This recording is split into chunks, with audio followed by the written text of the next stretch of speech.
बहुत समय पहले विशाल साम्राज्य में राजा वीरेंद्र का राज्य था। राजा न्यायप्रिय और शक्तिशाली थे, लेकिन उनके महल में एक गुप्त तिजोरी थी जिसे कालद्वार कहा जाता था। यह तिजोरी सदियों से बंद थी और उसकी रक्षा एक पुराने मंत्र और श्राप से होती थी। कहा जाता था कि जो इसे खोलेगा उसकी जान बचना नामुमकिन है। एक दिन राजा के दरबार में एक रहस्यमयी साधु आया। उसने कहा, महाराज, उस तिजोरी के भीतर एक ऐसी शक्ति है जो आपके साम्राज्य को अपार वैभव और शक्ति दे सकती है, लेकिन उसे खोलने के लिए आपको अपनी सबसे प्रिय वस्तु का त्याग करना होगा। राजा उलझन में पड़ गए। उनके लिए सबसे प्रिय वस्तु उनका पुत्र युवराज अर्जुन था। उन्होंने इस प्रस्ताव को ठुकरा दिया, लेकिन साधु ने चेतावनी दी, यदि तिजोरी समय पर नहीं खुली तो आपका राज्य अंधकार में डूब जाएगा।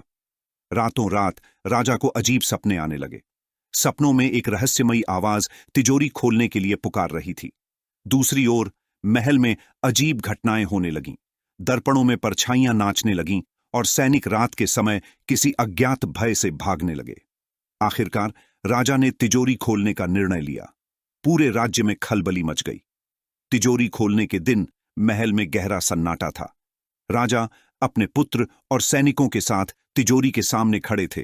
जैसे ही तिजोरी खोली गई, एक अजीब सी रोशनी चारों ओर फैल गई। अचानक तिजोरी से एक परछाई प्रकट हुई और जोर से हंसने लगी।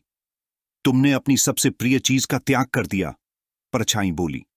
राजा ने डरते हुए पूछा, क्या मतलब? परछाई ने युवराज की ओर इशारा किया। महाराज, आपका त्याग तो हो चुका है, वह अब मेरा है।